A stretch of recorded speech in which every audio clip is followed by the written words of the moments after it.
This episode is sponsored by Kindred Bravely. Kindred Bravely came to life in 2015 by Deanne Akerson, a mom of two, when she couldn't find any comfortable and functional pajamas while nursing her second son. So she decided to design her own line. As moms, we have to stick together, which is where Kindred comes from. And Bravely, well, we all know being a mom can be tough. It is not for the faint of heart. It takes courage and bravery to be a mom.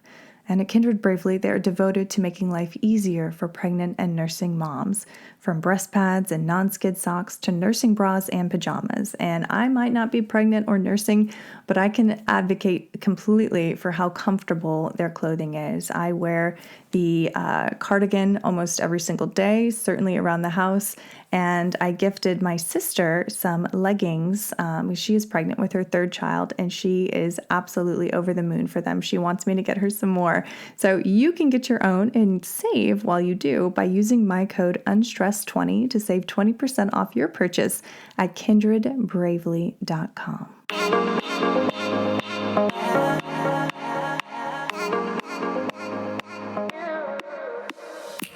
You are listening to the Motherhood Unstressed podcast, and I'm your host, Liz Carlisle. Thank you so much for tuning in. I am so glad that you're here as always. And if this is the first time that you've ever tuned in, welcome. I'm so glad that you found the show. And I'm honored to share this conversation with you. I'm speaking with the mother of Marc-André Leclerc. You might remember him from the 2021 Netflix documentary, The Alpinist, which followed his incredible career and tragic death. And something that I got from the documentary, besides everything that he had accomplished, which was truly amazing and incredible, but really what I was focusing on was his mother, Michelle. Her name is Michelle Kuipers. Just her energy and the way that she spoke, I knew that I wanted to speak to her. I knew that I wanted to glean more of her life experience out and share it with you because I knew that it was valuable. There was something about her. I can't really put my finger on it, but I just knew. And in this conversation, everything that I thought came true. She really shares so much on how to raise empowered and purposeful and victimless adults, which I think was just incredible. It was an incredible gift for her to share with us. So I'm so excited for you to hear it. If you love that documentary, if you haven't even seen it yet, I highly recommend checking it out because you'll probably see what I saw as well when it comes to Marc-André and his mother. There's something special, undefinable about them both. And through this conversation, I feel like a lot of what is essential to both of them comes through. So please enjoy this conversation with Michelle Kuipers. Well, hello, Michelle. Welcome to the show. I am honored that you're here. Thanks, Liz. It's nice to be here. Yeah, so just to give our audience a little bit of background about you, I always like to start with an origin story. Can you take us through your origin story and what life was like in those early years, as a young mom? Well, I certainly didn't come into motherhood with everything in place like we would like it to be. Marc-André was my second child. My first child, Bridget Ann, was born when I was 22. And at the time, I was living in Montreal with my then partner. And we were young, and we were just kind of building a life together. We thought we were on track, but we certainly hit some bumps in the road shortly before she was born. We were in a pretty serious car accident, and our business was like wrapped up in that vehicle because he was a traveling sort of electrician to he handled signage. I'm trying to struggling for what did he do exactly? But in that 2 weeks before she was born, we essentially lost our business, lost our vehicle, and I was not particularly well following that accident. And so we came home from the hospital. I had to go back to the hospital for a week because I was quite sick. So we basically had a new baby and no income, and I was ill. And we were in Montreal, so I was on the other side of the country from my family. So the fallout from that was we eventually, we ended up having to go to the food bank for formula. We got evicted from our apartment, had to find another place, sort of had to start from scratch in a really difficult situation. And when my daughter was 2, that's when we moved over to BC for a fresh start. And Marc-André was born shortly after we moved to BC, and we were basically in this small apartment with a few sticks of furniture, and my husband's work that he had got in BC, he lost his job the same week Marc-André was born, and that they ran out of work and just said, we don't have any more work for you. So there we were with a 2-year-old and a newborn in a new community without any base of family and friends, and unemployed. And so he found some work in Vancouver, and I'm not sure you know the geography of the area. We were in Vancouver Island, and he found some work in Vancouver on short notice, which meant he had to take a ferry and go to a different city and leave me alone in the apartment with this 2-year-old and this newborn baby.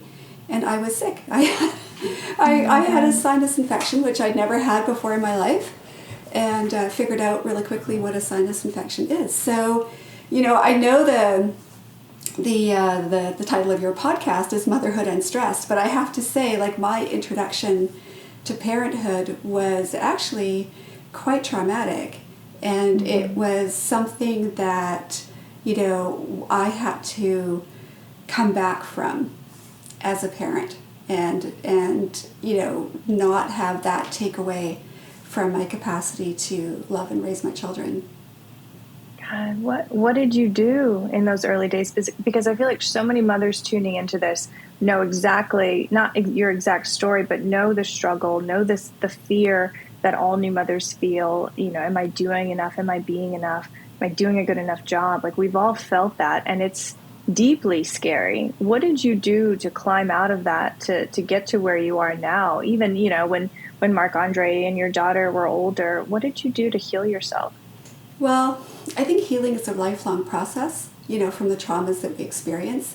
And I think one of the central truths to motherhood is, we live in this world where we have this expectation of what it's going to look like. We have these books, and now we have like social media, which adds even more layers to it, that essentially says this is what it should look like. This is how it should unfold. These are all the things that you should be doing for your children.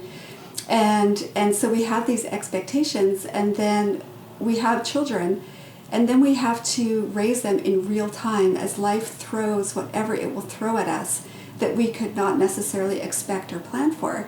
And so now you have to reconcile that with your internal expectations, the external societal expectations, and you have to find a place where it works for you and it's going to work for your children, because there's things that you can control and change and things that you can't. So for me, it was very much about keeping, taking sort of this two-pronged approach. One is keeping my eye on what was to me like the big picture things in life. Like, what do we really want from parenting? What do we really want for our children in their future? And, right now, I might not be in a position to give them, the latest and best, toys or equipment that everyone says that you should have, the $500 car seat or whatever it is. We might just be making do with what we can provide at the moment. But really, when you look at it in the great big grand scheme of things, you recognize a lot of those things are really unimportant. Like, did your child get dance lessons at 3? No, not really a big deal. Like, it is something that that your children can reach adulthood and reach that place of self-actualization without necessarily having all of those things. So, it's important to kind of pull back from that and not allow that to stress you. And then to think, okay, what can I do in the moment? What can I do now? What can we do in our life to actually be able to enjoy and embrace this day? Because, at the end of the day, we don't get that day back. So you can't get lost in the things that you can't do or the things that you can't control. And it was important for me to stay within the things that I could. So we could play hide and seek in the dark. That doesn't cost anything. There's, we can bake together. We can go for a walk. We can invest in ways that we ultimately end up not just doing the things for our children that helps them be happy and functional young people, who are able to grow up and become the people that they should be, but we also get something out of it, like that piece of where you can't overthink the things that you can't control. Yeah. I mean, did you grow up in a household that fostered that kind of thinking? Because I feel like unless you really step back and do the internal work, most people are just on auto drive. They're just plowing through. They're trying to keep up with the Joneses. They're taking all these external cues and thinking, okay, this is my path. This Yes. is my story. This is what I need to do. Like, how were you able to see that so differently and be okay with it and not feel that pressure that we all put on I ourselves? think partly it was because I was a child who had a lot of opportunity for self-reflection and time to think. I was an only child, which, was in many ways really disappointing to me. I always wanted siblings.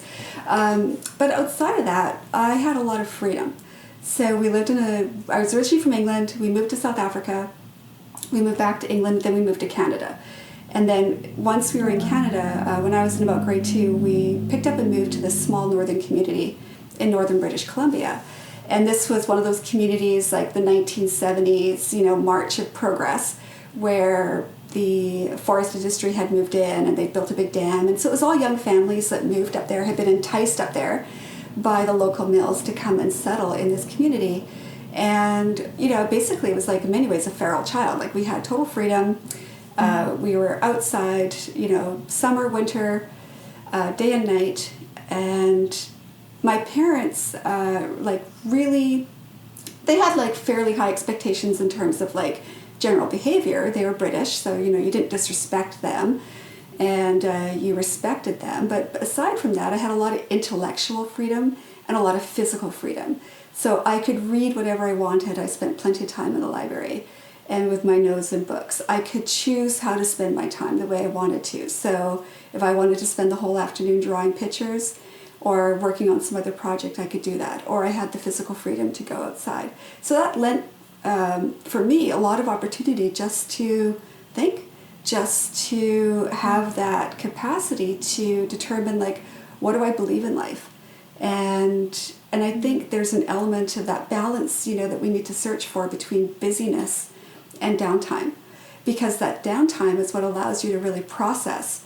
And without that ability to process, you're not able to formulate those philosophies that you want to live by. You're not able to take the time to observe, what works and what doesn't work, or what you want or what you don't want in your own life. And I think that's a challenge that people face today, particularly with the distractions of social media, is that, and I've read some books on this too, that we're so distracted and we spend so much time either, we're busy with work or we're busy with our devices, that we never get to that deeper level of thought. We never get to that place where we can really process our thoughts and emotions on a deeper level. And if you've ever been for a long hike or something like that, which is something I love to do, but when you're a couple of hours in, you realize you're not even noticing time pass anymore, and your thoughts are in this sort of deeper place, and you're really able to start to pick apart, what's important to you, what isn't important to you. And that is also something that Marc-André stressed in some of his writings when he was on his, big adventures and expeditions out in the mountains and had been alone for a significant amount of time. So that's a, really long and wordy way of saying that I think that's something that I was given as a child, and that opportunity to have that headspace and that downtime and that freedom. And that was something that, I brought into my parenting. It was important for my children to have that, was to have that freedom as well, that autonomy. And that was something that Marc-André really internalized in his own life. Yeah, I mean, I found out about you and your work and Marc-André's through the Netflix film, The Alpinist. And I remember this line you said in it that, though we didn't have a lot, I always was able to provide books for him. He always had books, and he was a voracious reader. I think that that's so special and something that really stuck with me as a mother. I took your words and I was like, okay, I will always have that for my kids. So thank you for that. But when did you start to notice that Marc-André was more introspective, was a little bit less fearless than the other kids his age? When did you start to notice that this was different? This is a different boy. Well, I think I noticed when he came into this world, frankly. He was born with his eyes wide open. And and just wouldn't settle. He was the one that finally I gave him to the nurse and said, I'm just really tired. Could you take him for a little bit? And he ended up under the heat lamp because he just wrestled his way out of the coverings. And so he had this intensity right from birth. And, he certainly wasn't an easy newborn. He was intense and easily bored, and he didn't settle easily. And I was frankly desperate for him to crawl, because I thought once this child could crawl, then he can satisfy his desire to explore, and then I can relax a little bit. And so, I remember laying with him on the floor, and I was like, okay, this hand and then this foot and this hand and this foot, this is how you can do it. Because he just desperately wanted to explore it. He would get up on his hands and knees, and he would rock for half a second, and then he would just starfish on the floor and wail because he couldn't move. And then as soon as he could move, he just headed straight for any opening. So, if there was a little crack at the gate, he was down the stairs. And when he was about 7.5 months old, I remember just kind of looking your baby kind of crawls around your legs and I looked down, I'm like, wait a minute, where's the baby? And then I just noticed that our patio door was open a crack. And sure enough, I looked, and he had crab crawled halfway down the back patio stairs. And these are stairs that had no riser. So they were just open to the basement steps below. And I'm usually a pretty calm person. I'm like, oh, you're bleeding. That's okay. We'll deal with it, But that was one moment where I was literally kind of frozen. And I was just like, oh my gosh, the baby. And my husband had to sort of move me out of the way and go down and get him. So he had this intensity and this drive from a very, very young age. And, that was a difficult thing to navigate as a parent as well, because his elder sister, although she was extremely active and bright child, those were things that I did not have to navigate with her. So, my first couple of years of parenting, I sort of patted myself on the back, I'm doing a great job. She's a calm and reasonable child. And then I had the second child who was just, intense, and he often seemed quite angry, actually. He had very little tolerance for frustration. And it really took some time to kind of navigate that and say, how do I help him come to a place where he is able to, engage with life in a manner that he will be less frustrated, and that he will be, because, frankly, if a child is wound up and frustrated and intense and engaged and upset all the time, you can't, they're not enjoying their life. They're not calm enough to process things and to engage and to participate. So that was something we had to kind of navigate through when he was around 2. And I think that's something that actually kind of stayed with him for his life. When he was not quite 2 years old, I noticed that if he was going to throw himself on the floor in frustration, that if it was a carpeted floor, he would just fling himself down.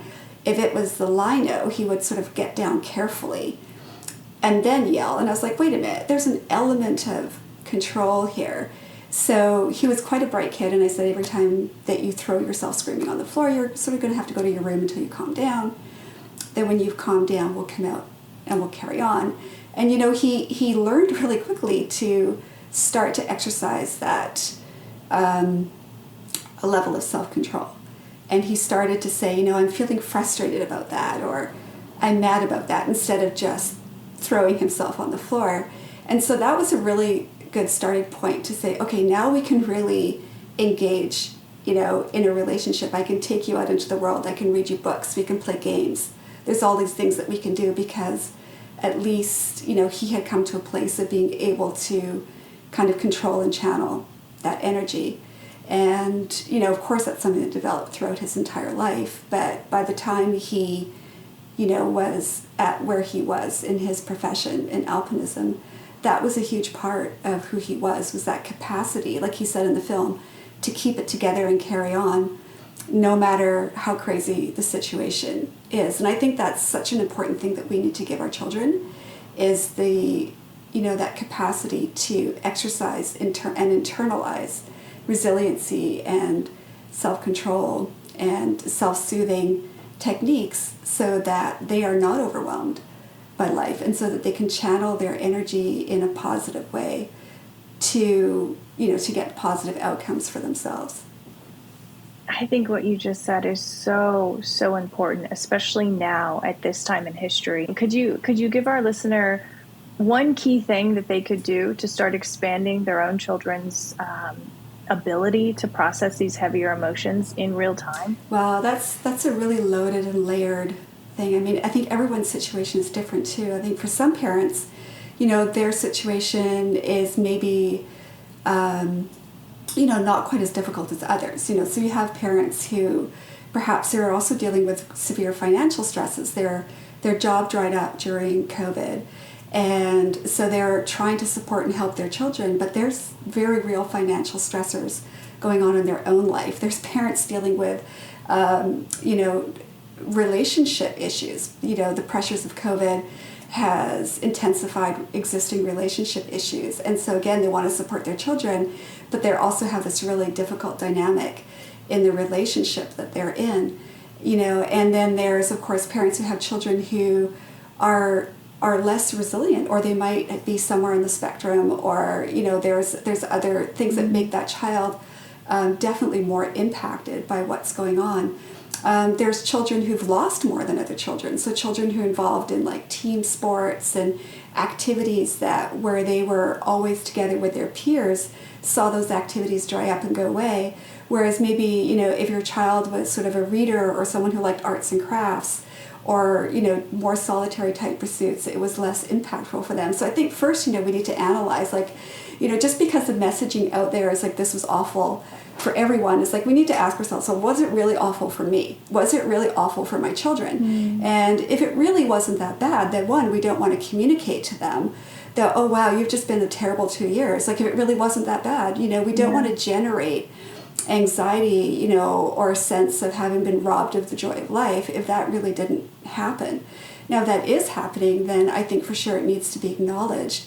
But there's also that element of there's things that we can control in life and there's things that we can't. And we spend a lot of time, complaining and focusing on things that we can't control and communicating that to our children. We can create this sort of sense of dissatisfaction and this inability to focus on the things that we can control and the things that we can do. And I think, I so fortunate did not have to go through a situation like that with my kids in my life. This being the only pandemic since the Spanish flu, thank goodness. But, I think of all the times in our life where we had a lot of other things that were going on that we couldn't control, like very, very real stressors. And my focus was to what can we do right now, right? If you can't do this, then what else can you do? You can go outside, you can take a nature walk, you can get some books and say, we're going to, I'll give you an example. We would get books from the library, for instance, on trees, different types of trees and plants. And then we would go for a walk and we would try to notice those and we'd pick a few and then we'd come back and turn that into nature art or something like that. And that could take up a good chunk of a day, just doing that. So I think there's that element of focusing on the things that you can control. And I think of one particularly stressful time in our life when my ex-husband was not working and there was so many stressors, like are we going to be able to pay the rent this month, and things that could really take away from your ability to be there to support your children. And I said, you know what, $25 this way or that way isn't going to make any big difference to our current situation. So we're going to do something every week that's fun. Like it won't be, a great big expensive trip to Disneyland because that's outside of the cards, of course. But, we're going to be intentional about going somewhere and doing something fun once a week. And that is going to be our decompression for the week. We all need to decompress, right? And if we don't build that decompression into our days and our weeks and our months, then it's just going to continue to build and continue to build. Right. And my personal approach to something like if it was the pandemic would be, of course, for children having to wear masks in school or not see their friends would be to be super compassionate. Yeah, this is really really hard. I hear you. It's really hard. What are the things that we can do right now? What are the things that, we can focus on? Perhaps new discoveries. We're being forced to do something different than what we're used to. Maybe that's not a bad thing. And so trying to sort of change the narrative a little bit and then build some resiliency, right? Because, if it's not the pandemic, it could be something else 5 years down the road. Mm-hmm. And there's going to be something else that's like bigger and more outside of our control again. And, if we get focused on things that we can't control and we communicate that anxiety to our children, they're going to feel like they just, that they don't have the capacity to navigate their way through these situations, right? So, yeah, I think that's, again, a very long answer to what was a short question, but I think it is complex and nuanced. But we really want to bring to it, I think, our daily life as a parent or as a mother, things that we can do, and then have fun doing it. Like I said, it doesn't cost anything to play hide and seek in the dark, and that is so much fun. One of our kids' favorite memories, and this one always really surprised me, was when we did s'mores in the fireplace while watching Meet the Robinsons. And they bring that up every so often. But again, these are things that, doesn't really rely on everything outside of our immediate home and family life being in order for us to do that. This just requires being creative. Yeah. I love that. And just hearing you break down the question and add in so many insightful points, it just shows, like, A, what a strong person you are, and B, like, how, like, what a great critical thinker you are. Because I feel like for most people, it's like you don't take that extra time to really think about the problem on a wider scale. It's like, oh, this is horrible. I hate it. This sucks. But instead, like, you take it to another level. And I think for me personally, for every woman listening, every man listening, that's so inspirational. And that's something we can all take with us to be like, okay, wait a second. I do not, like, my circumstances, my emotions, my internal world isn't defined by what's going on outside of me. It's really how I control, the storm within and how I want to proceed with life. And for your children, I think that's the best gift that you could ever give them. It's direct modeling of a certain way of being that is strong, that is resilient, that is, I am in control of what I can control, and I'm going to make the best of it, in this life. I think that's beautiful. I just saw something that came through my news feed the other day, and it was this, I don't really watch a lot of TV or America's Got Talent or that kind of thing, but I do follow little things on social media, and there was this young singer, I believe she went by the name of Whitebird, and she was fighting terminal cancer when she went on to America's Got Talent. She sang this beautiful song of her own composition called It's Okay. It was just absolutely beautiful. But one of the things that she said that really caught me was, we can't wait until life stops being hard before we choose to be happy. And, it's a very sad story. Like, she passed away at 31, and it's just, it brings all these existential questions of, like, why is it sometimes the wisest and most capable people, with most beautiful people, we seem to lose them at such a young age. Like, but setting aside those existential questions, like, there was such wisdom in that from someone who was truly living, a terrible reality, right, which is facing terminal cancer at such a young age. But that decision, her comment that, we cannot wait until life is no longer hard and before we choose to be happy. It's something we have to bring to our parenting every day, because everyday parenting is hard. There's always something. And again, like I said, we're parenting in real time. We're parenting while things outside of our control are coming at us, things that the parenting books don't mention, right? Things that the parenting blogs don't necessarily talk about on social media.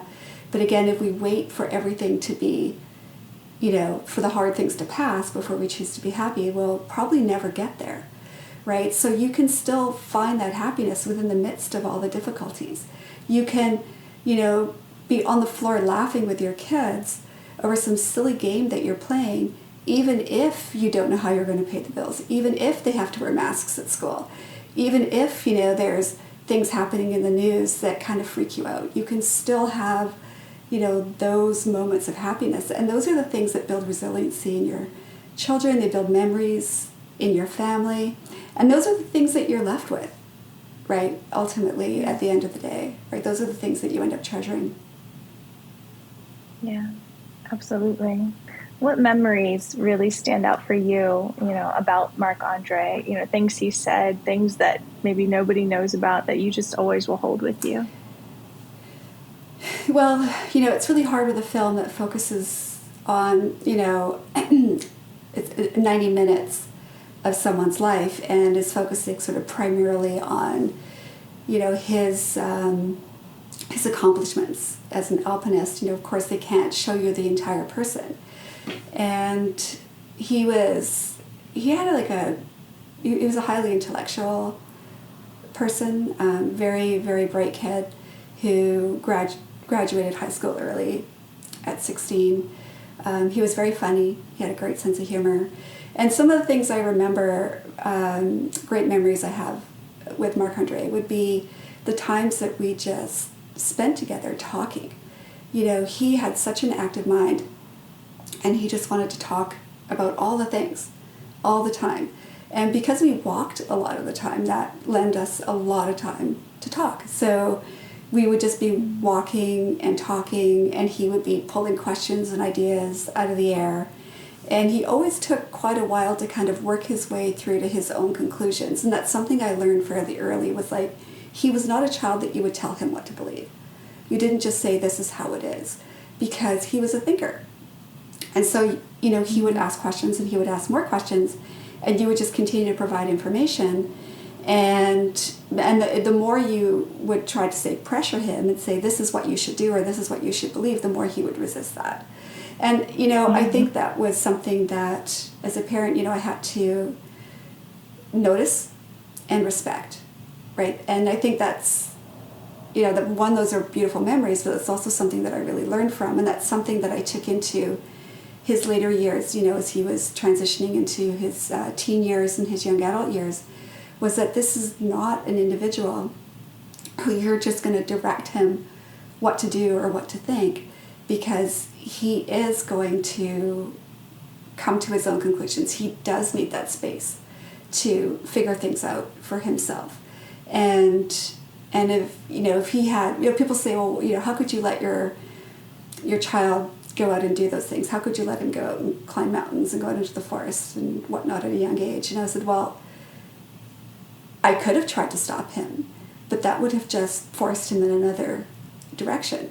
And it also would have been me not respecting who he really was and who he was becoming as a person. Mm-hmm. And just because he went out into the mountains at 14 and did these things on his own doesn't mean that that was automatically our family value, that any child in our house gets to go out in the mountains at 14. Like, it was, if you show that you have the capability to do that and the maturity and the skill set, well, that's one thing, right?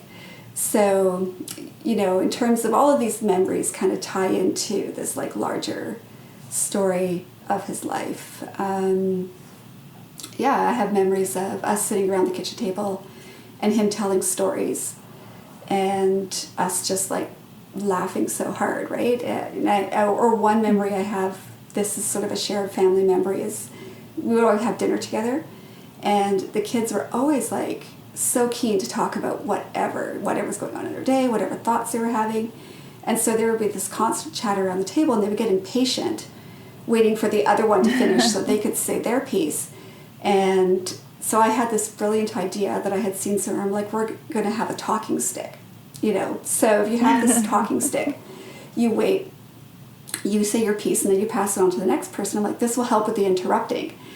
And so I incorporated the talking stick, and it literally lasted like one dinner, because instead of interrupting each other, they just ended up wrestling each other for the talking stick instead. And so it's like, okay, it's less violent just to interrupt, right? Instead of being on the floor trying to wrestle the talking stick out of your sibling's hand because you're so keen to talk.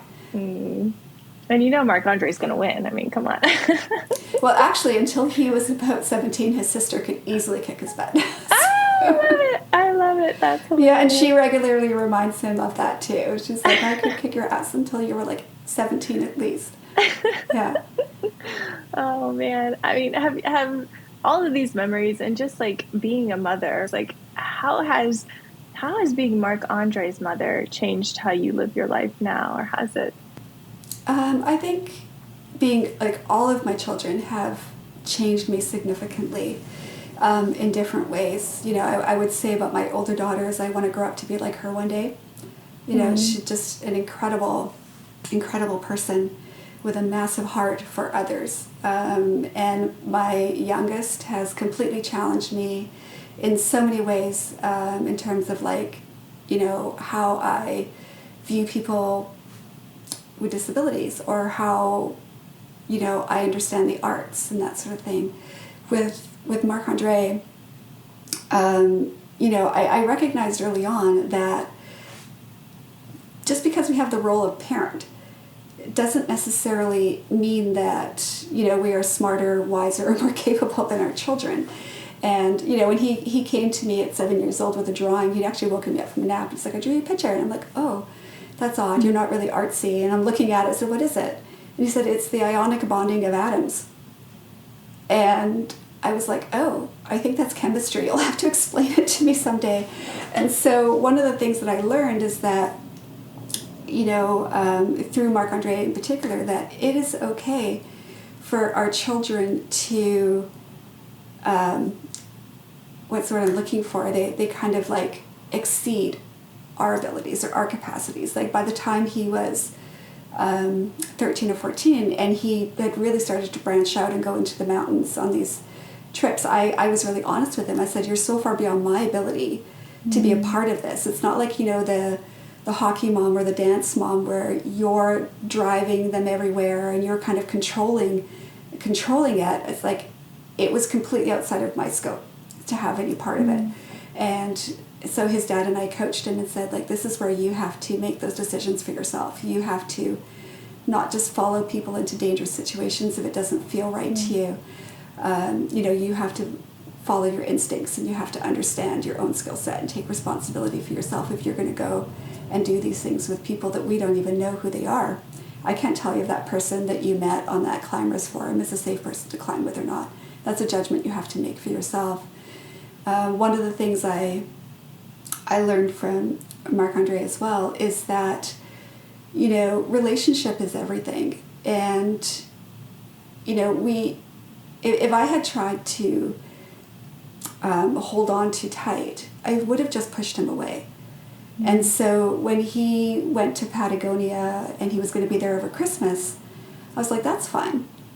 Like, if we see you in February, we see you in December, that's okay. We just be happy when we see you and want you to do what you want to do. I never sort of applied that pressure around, here's all these expectations that we have of you as a family. But really, the flip side of that was he wanted to be with us. So the last Christmas he was with us, he had actually changed all his plans so he could be home, so he could be with us. And I think, you know, I see other parents who put a lot of guilt on their kids. Oh, what do you mean you won't be here for this event or that event? What do you mean that you can't be here for Christmas? It won't be the same without you. And I think that's, you know, that's an unhealthy way to have a relationship with your child, especially as they move into adulthood. You know, you want that desire to be with you to come from a really genuine place. And that was something I really learned from Marc-André. Was like, you know, we give freedom and we receive love. Like, it's, you know, that keeping the reins short and tight does not create a relationship. No, absolutely not. Oh, I love that. Do you have any lasting words? I mean, that was beautiful right there. Do you have any lasting message that you want the listener to walk away with about Marc-André's life, about your relationship with him, about anything that you feel called to share? I mean, I think, you know, speaking to any mother out there, I would say, like, it is a heavy, heavy role in so many ways. Like, the expectations of mothers are so, in many ways, unreasonable. You know, people tend to question everything mothers do. They don't question everything fathers do. They don't question a father who goes to work and their child is being cared for by somebody else or in daycare. They don't say, how could you go to work and leave your child? Right? fathers can do that. When if a child is facing challenges or struggles in life, whatever that might look like, it tends to be the mother who's questioned, not, again, the father who's questioned. Mothers at the same time are also trying to be self-actualized human beings in their own right. They want to have an identity beyond being someone's mother, someone's wife, someone's daughter as well. That's something what the whole feminist movement has, worked really hard to promote that. So I think one of the first things I would say to mothers, like, cut yourself some slack, right? It's like, you will never meet everybody's expectations. You could turn yourself inside out, trying to do this, and you will always be facing criticism from someone for not doing something. Right? So, I think it's important to step back from all of those expectations and to cut yourself some slack. And like, this is something that I said on one of my recent Instagram posts too, is like, I was really struggling with the people saying, you're such an amazing parent, you're such an amazing parent. Because all I could think about was all the things I regret, all the things I didn't do, all the things that I would do differently. And, that was a heavy thing to wear. Right? And so what, my message is like, if you are that parent who left the sheets in the dryer for a week and your kids slept in the sleeping bag, or you napped while they watched daytime TV, or your 4-year-old made chocolate pudding for lunch because you were too sick with your newborn to do it for them, then maybe you're an amazing parent. Like, being an amazing parent doesn't mean that you do it perfectly and right all the time. It just means you're doing your best. And at the end of the day, what you want to come away with is a relationship with your children. Yeah. And not having necessarily said that you've checked all these boxes according to what society or other people have determined that you should do. So whether your child sleeps in a crib or sleeps next to you, whether you breastfeed them or bottle feed them, whether they eat salad or not, like those are things that, we can put a lot of pressure on ourselves for, and a lot of people will come in and judge us. But I think that's, if any message I would say is like, step back from all of that, just get to know who your children are and have an authentic relationship with them. Be your authentic self, encourage them to become their authentic selves, and just have that relationship that you will always have those memories. Yeah. Oh, I love that. I love that so much. And what you said, freedom equals love. I think that that's so true. And, you clearly have that with your children and Marc-André.